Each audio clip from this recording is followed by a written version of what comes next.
নমস্কাৰ ছাত্ৰ ছাত্ৰীসকল, আশা কৰোঁ তোমালোক সকলো ভালে আছা। আজি তোমালোকৰ আগত পুনৰ এটি নতুন পাঠ লৈ আহিছোঁ।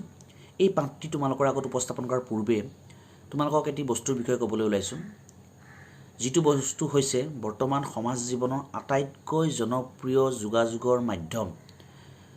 বৰ্তমান সময়ৰ আটাইতকৈ গুৰুত্বপূৰ্ণ তথা জনপ্ৰিয় শিক্ষা দান আৰু শিক্ষা গ্ৰহণৰ মাধ্যম, ন তথ্য শিকাৰ মাধ্যম, যাৰ অবিহনে বৰ্তমান সমাজ ব্যৱস্থাখনে হৈ পৰিব স্থবিৰ। যিটো নহ'লে হয়তো তোমালোকৰ আত্মীয় স্বজন, বংশ কুটুম, বন্ধুবৰ্গৰ সৈতে যোগাযোগ কৰিব নোৱাৰিবা, কথা পাতিব নোৱাৰিবা। যিটো নহ'লে হয়তো তোমালোকে আজি যিদৰে ঘৰত বহি মোক চাই আছা, মোৰ কথা শুনি আছা, সেয়া হয়তো সম্ভৱ নহ'লহেঁতেন। বিশেষকৈ ক'ভিড মহামাৰীৰ এই সময়ছোৱাত সমগ্ৰ দেশতে যিদৰে স্কুল কলেজ বন্ধ হৈ শিক্ষা ব্যৱস্থাক স্থবিৰ কৰি তুলিছে, তেনে সময়ত ইয়ে হৈছে এনে এক মাধ্যম যাৰ দ্বাৰা সমগ্ৰ দেশতে শিক্ষাদান কৰিব পৰা হৈছে আৰু শিক্ষা গ্ৰহণ কৰিব পৰা হৈছে। হয়, তোমালোকে ঠিকেই ধৰিছা। মই আজি তোমালোকৰ আগত মোবাইল ফোনৰ কথা কৈছোঁ। মোবাইল ফোনৰ কথা মই তোমালোকৰ আগত এই কাৰণেই কৈছোঁ যে তোমালোকৰ পাঠ্যপুথিৰ ৬ নং পাঠটিত মোবাইল ফোনৰ কথা আলোচনা কৰা হৈছে। পাঠটিৰ নাম হৈছে আই এম এ মোবাইল। এই পাঠটিত মোবাইল ফোনটোৱে এটি মোবাইল ফোনে নিজৰ বিষয়ে আলোচনা কৰিছে। মোবাইল ফোন এটিয়ে নিজৰ বিষয়ে কৈছে আৰু সেই কথাখিনিকে কবিতাৰ আকাৰে বৰ সুন্দৰকৈ তোমালোকৰ আগত উপস্থাপন কৰা হৈছে। তেন্তে ছাত্ৰ ছাত্ৰীসকল, আজি তৃতীয় শ্ৰেণীৰ ইংৰাজীৰ পাঠ্যপুথিৰ আই এম মোবাইল নামৰ পাঠটি তোমালোকৰ আগত আগবঢ়াইছোঁ। ব'লা তেন্তে আৰম্ভ কৰোঁ। আশা কৰোঁ তোমালোক সকলোৱে ভাল পাবা। ঠিক আছে ছাত্ৰ ছাত্ৰীসকল, প্ৰথমে মই লাইন বাই লাইন পঢ়ি যাওঁ, তাৰপিছত তোমালোকক অসমীয়াত অনুবাদ কৰি যাম। ঠিক আছে, আৰম্ভ কৰিছোঁ। I M A mobile phone, cute and small, don't you like me when I call? Call your friend, play new games, wish your dear ones, store their names.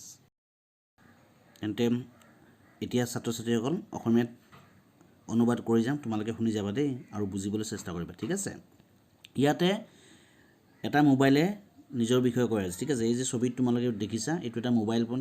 সেই ফোনটোৱে নিজেই নিজৰ বিষয়ে কৈ আছে। ঠিক আছে, এতিয়া শুনি যোৱা। I M A mobile phone, মই এটি mobile phone. Cute and small, CUTE, cute and small, SMALL, small.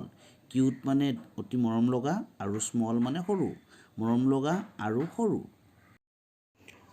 Don't you like me when I call, don't you like me, you মানে তুমি, লাইক মানে ভাল পোৱা, মি মানে মোক, তুমি মোক ভাল নোপোৱানে? হুৱেন আই কল, হুৱেন মানে যেতিয়া, আই মানে মই, কল মানে মাতা, যেতিয়া মই মাতোঁ। তুমি মোক ভাল নোপোৱানে যেতিয়া মই মাতোঁ বা কথা পাতোঁ। ঠিক আছে, কল ইয়'ৰ ফ্ৰেণ্ড, CALL, কল মানে মাতা, YOUR, ইয়'ৰ মানে তোমাৰ, FRIENDS, ফ্ৰেণ্ডছ, ফ্ৰেণ্ড মানে বন্ধু, মানে তোমাৰ বন্ধুসকলক মাতা। Play new games, PLAY, play মানে খেলা, NEW, new, GAMES, games, play মানে খেলা, নিউ মানে নতুন, গেম মানে খেল, তাৰমানে নতুন খেল খেলা। ঠিক আছে, তাৰপিছত আছে wish your dear once, wish, WISH, wish মানে হৈছে শুভেচ্ছা জনোৱা, ইয়'ৰ মানে হৈছে তোমাৰ, ডিয়াৰ ওৱান্স মানে হৈছে তোমাৰ একেবাৰে ওচৰৰ, একেবাৰে মৰমৰ একেবাৰে কাষৰ যিসকল লোক, সেইসকলৰ তোমালোকে শুভেচ্ছা জনোৱা। তাৰপাছত আছে store, STOR, store their name, store মানে সঞ্চয় কৰা, দেয়াৰ তেওঁলোকৰ নাম, তোমাৰ যিখিনি মানুহ খুব ওচৰৰ, যিখিনি কাষৰ মানুহ, তেওঁলোকৰ নাম তোমালোকে সঞ্চয় কৰা। ঠিক আছে, হয়।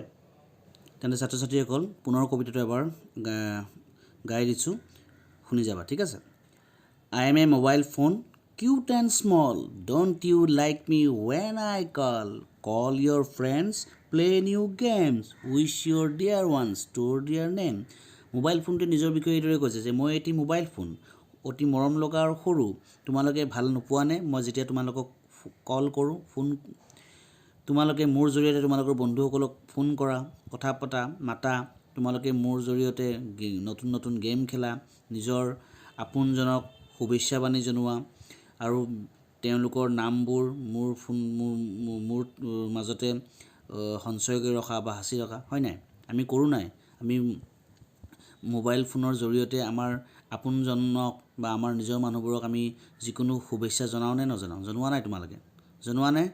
জনোৱা।